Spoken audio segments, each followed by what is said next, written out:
Buongiorno e buona domenica da Sicilia 24, i titoli del nostro telegiornale. Nessun pentimento per il 52enne che ieri nella zona industriale di Catania ha ucciso, travolgendola con la sua auto, un'amica della moglie e ferito la consorte. Il telefono rosa, la cultura del possesso dietro la violenza. 4 comuni siciliani alle urne per i ballottaggi. Oggi e domani si vota per eleggere il sindaco a Siracusa, Acireale, Aci Sant'Antonio e Piazza Armerina. Sicilia sempre più green. Nasce a Mazara del Vallo il più grande parco agrivoltaico d'Italia. Produrrà energia pulita grazie a nuove tecnologie. Un fiume arcobaleno ha inondato Messina per il Pride, rivendicato il diritto alla libertà a prescindere dall'identità di genere e dal colore della pelle. La manifestazione si replicherà a Catania e Palermo. Un bene da recuperare e restituire alla città. Il FAI lancia un appello per salvare il carcere borbonico di Siracusa, chiuso dopo il terremoto del 90 e mai più riaperto. Il Catania Beach Soccer conquista la finale di Coppa Italia superando in semifinale il Città di Milano. Oggi i rossazzurri contendono il trofeo al Pisa.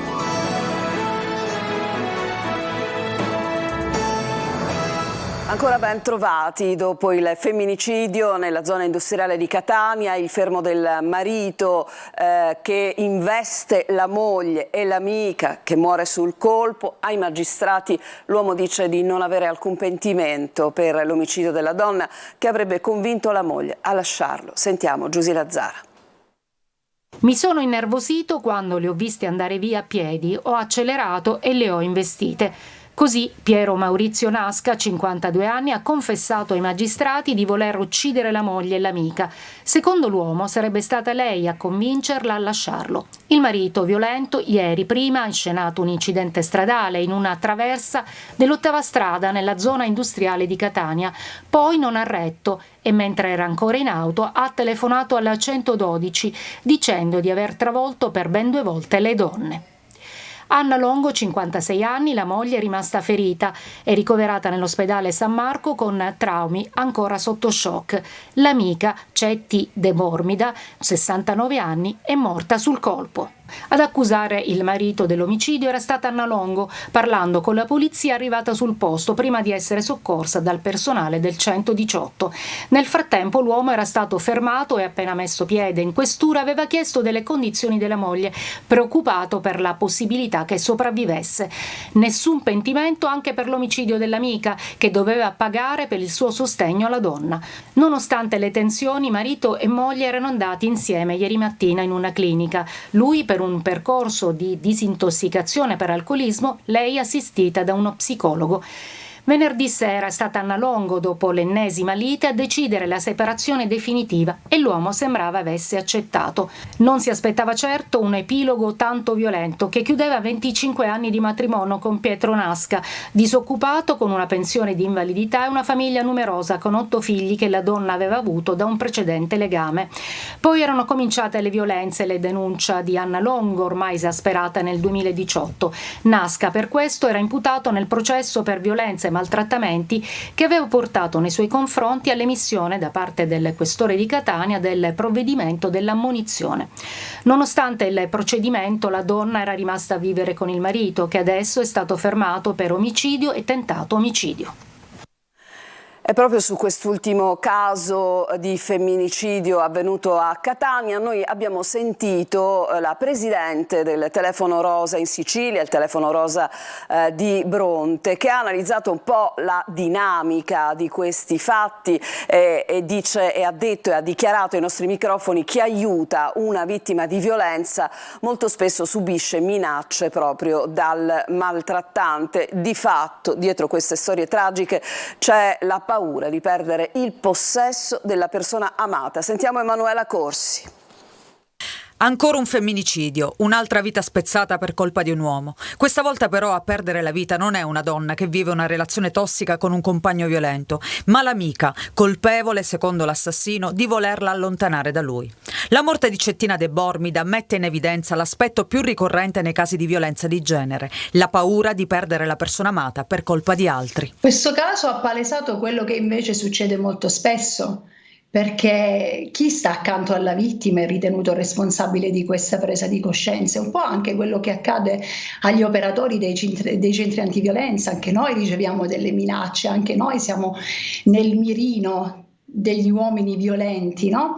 Perché siamo un mezzo che porta via il loro oggetto, l'oggetto che pensano di possedere. Il governo intanto ha dato il via libera a un nuovo disegno di legge per contrastare i femminicidi e più in generale la violenza sulle donne. Tra le nuove norme l'obbligo di rispettare la distanza minima di avvicinamento di 500 metri dalla vittima, l'arresto in flagranza differita prevedendo anche l'utilizzo di video e foto nei casi di maltrattamenti in famiglia o di stalking, la necessità di velocizzare i tempi per l'applicazione delle misure cautelari. Questo disegno di legge indubbiamente sarà d'aiuto per combattere i casi di femminicidio, per cercare di arginare il fenomeno, ma non basta, assolutamente non basta, bisogna intervenire per la formazione, per la rieducazione di coloro che comunque sia si trovano ad operare nel settore. Per far ciò è necessario, se non fondamentale, affidarsi a chi da anni opera nel settore, come ad esempio gli esperti che operano all'interno dei centri antiviolenza. La prevenzione per le associazioni antiviolenza deve essere intesa innanzitutto come cambiamento culturale. È necessario intervenire nell'educazione, nella formazione, nella sensibilizzazione per arrivare ad evitare questi atti estremi. Con la morte di Cettina De Bormida sale a 50 il numero di donne uccise dall'inizio dell'anno. Di queste 42 sono vittime di femminicidi, con una media di 8 casi al mese. 2 morti e 2 feriti in un gravissimo incidente stradale che si è verificato alle 5:30 del mattino sulla statale 385 nei pressi di Mineo nel Catanese. Le persone coinvolte sono 4 giovani di Niscemi, provincia di Caltanissetta.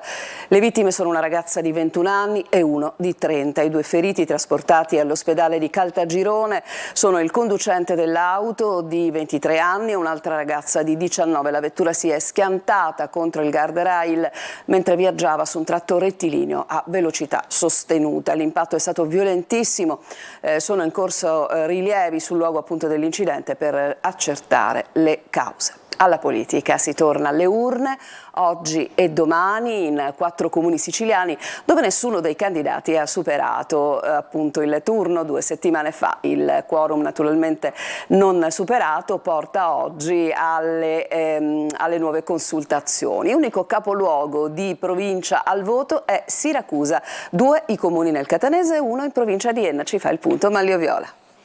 Seggi aperti dalle 7 di questa mattina in 4 comuni siciliani per il turno di ballottaggio per le amministrative. La sfida principale è a Siracusa, unico capoluogo al secondo turno. Al voto anche Aci Reale, Aci Sant'Antonio nel Catanese e Piazza Armerina nell'Ennese.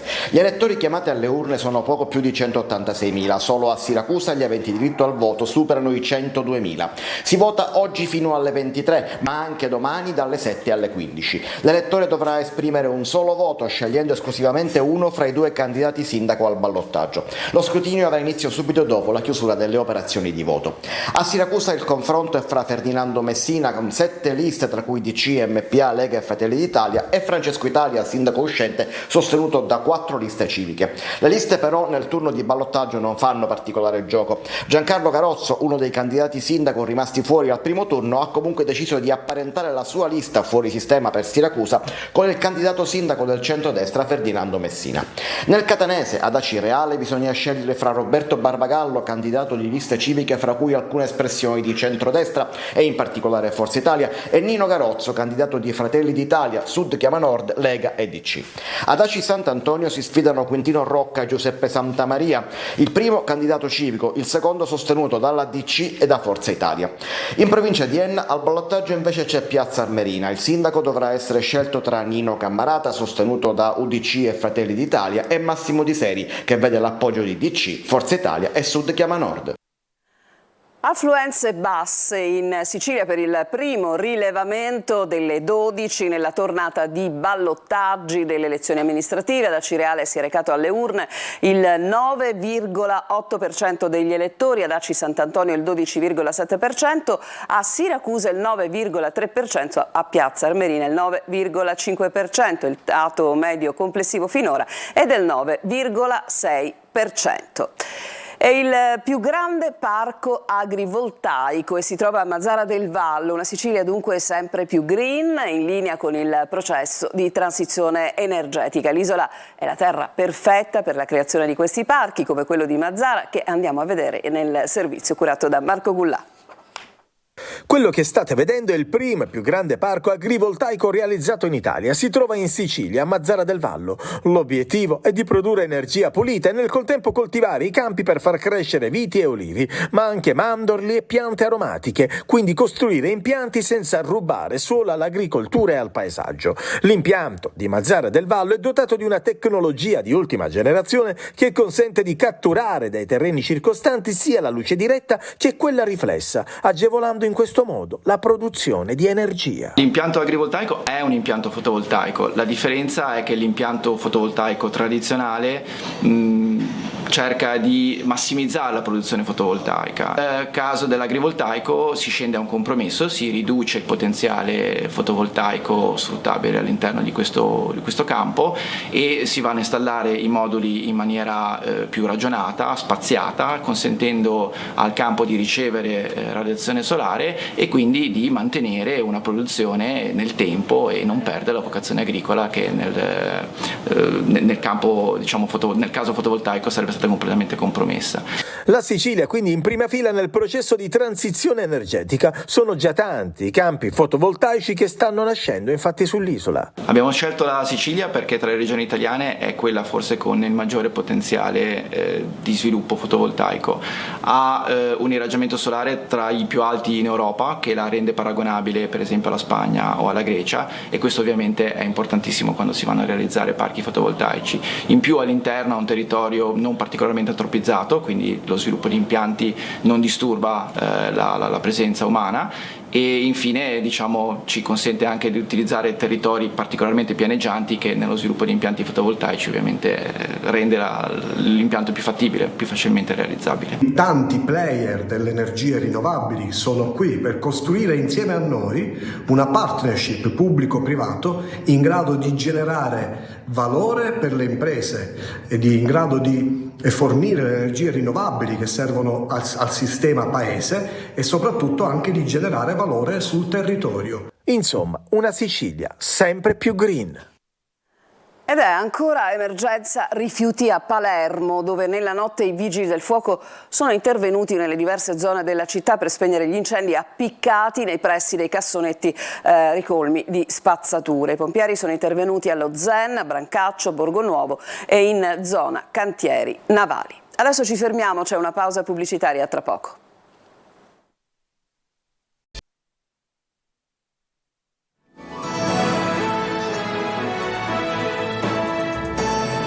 Seconda parte di Sicilia 24, tutti i colori dell'arcobaleno, come di consueto scelti per rappresentare il Pride, che ieri è stato ospitato a Messina, un fiume colorato per ribadire quello che è il diritto alla libertà a prescindere dal genere e soprattutto a prescindere dal colore della pelle. Il Pride si replicherà anche a Catania, ma anche a Palermo. Ci dice tutto Francesco Triolo. Messina travolta da un'onda arcobaleno. La terza edizione del Pride dello Stretto ha colorato le strade del centro allo slogan "Liberi di essere", una libertà che viene rivendicata per l'orientamento sessuale, l'identità di genere, il colore della pelle e l'ideologia. Centinaia le persone che hanno sfilato partendo da Piazza Antonello e terminando il corteo a Piazza Municipio con un camion scoperto, con la musica ad aprirlo, una festa di diritti con un enorme arcobaleno e tanti colori. Di essere se stessi senza essere giudicati, di essere libere di poter autodeterminarsi, di essere liberi di poter vivere tranquillamente nella società la propria esistenza, a prescindere dall'orientamento sessuale, l'identità di genere, colore della pelle e quant'altro, essere liberi, il plurale di tutto, di poter vivere una vita serena. tanta gente, famiglie arcobaleno, ma anche tante famiglie con bambini, molti giovani con cartelli e striscioni colorati. Portiamo un sacco di colori al mondo ed è bello che sia in questo modo. Continueremo a battagliare sempre, è il nostro simbolo di battaglia, continueremo a battagliare perché è necessario, perché la cara Giorgia Meloni dice che non abbiamo un problema di omofobia in Italia, quando invece il problema è ancora grande. Vai incontro al pregiudizio della gente e spesso ti va a limitare sul campo lavorativo, hai problemi con la famiglia, con gli amici a livello sociale per strada, però dobbiamo essere coraggiosi, essere sempre noi stessi e portare avanti i nostri ideali sempre. Ed un messaggio chiaro e forte è stato lanciato anche alla politica per il riconoscimento degli stessi diritti e doveri delle altre persone. Che non ci lasceremo intimidire e che potrà fare quello che vorrà, potrà provare a fare quello che vorrà. Noi occuperemo tutte le piazze, se necessario, non più con un Pride l'anno, ma molti più Pride e molte più proteste. Non solo, Messina, ma anche a Catania è previsto un corteo che si terrà il 17 giugno e sarà preceduto da martedì a venerdì da una serie di eventi culturali e ricreativi presso il Bastione degli Infetti in via Torre del Vescovo. Una settimana dopo, il 24 giugno, invece l'onda del Pride approderà a Palermo. Il carcere borbonico, a 2 passi dal mercato di Ortigia, è in totale abbandono, è rimasto chiuso dopo il terremoto del 90 e mai più riaperto. L'appello del FAI è netto, è un bene culturale, dicono, non deve essere venduto. Francesco Aloi.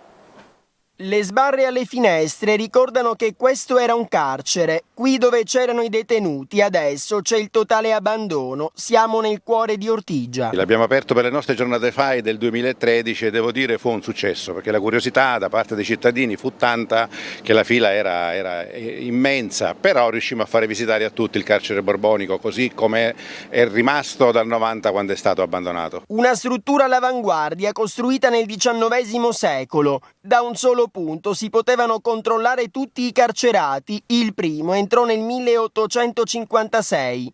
Poi, nel 1990, il terremoto di Santa Lucia rese l'edificio inagibile. Da allora ad oggi il degrado la fa da padrone. Ci sono stati dei crolli interni, è crollata la palizzata questa che doveva in qualche modo tenere lontani gli abusivi, chi entra dentro, quindi oggi è in totale abbandono, porte aperte e non c'è nessun controllo. La proprietà è del Libero Consorzio che più volte ha messo il vecchio carcere borbonico all'asta, tutte andate deserte. È andata all'asta ed è messo in vendita e non può, secondo noi del FAI non può essere un bene di questo genere messo in vendita perché è un monumento, è un bene culturale. Consideriamo che è uno dei pochi carceri panottici esistenti al mondo. Panottico perché lo riconosciamo dall'occhio sul portale, l'occhio che vede tutto, ed era questa la filosofia a cui si ispirò Luigi Spagna nel 1855 quando decise e progettò questo carcere. Qui può entrare chiunque, i graffiti sulle pareti sono segni evidenti. Nel cortile i cumuli di rifiuti e parte della recinzione divelta dal maltempo. Tutto questo a 2 passi dal mercato, sotto gli occhi di tutti, anche dei turisti. C'è un'altra pausa, torniamo tra poco con la pagina sportiva.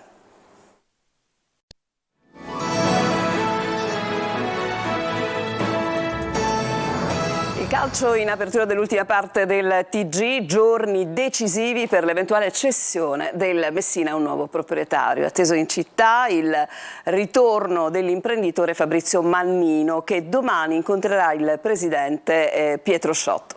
Sentiamo Sergio Colosi. L'ultimo assalto di Fabrizio Mannino, la frenata su Manuele Ilari e l'indecisione del presidente Pietro Sciotto. 3 fotografie di una cessione ancora tutta da scrivere. Il futuro del Messina non sembra vicino alla svolta e il prossimo passaggio si consumerà nella giornata di domani.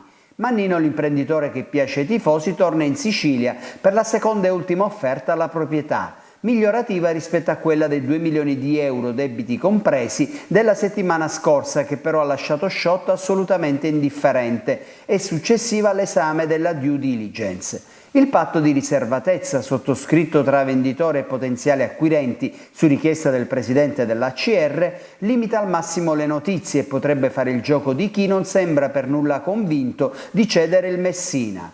Filtra comunque che la sua valutazione del club sfiorerebbe i 3.400.000 euro, cifra assolutamente fuori misura per la CR che da 15 anni naviga tra Serie C e soprattutto D e che Mannino e soci, tra cui Pietro Franza e altri sponsor cittadini, non hanno alcuna intenzione di offrire.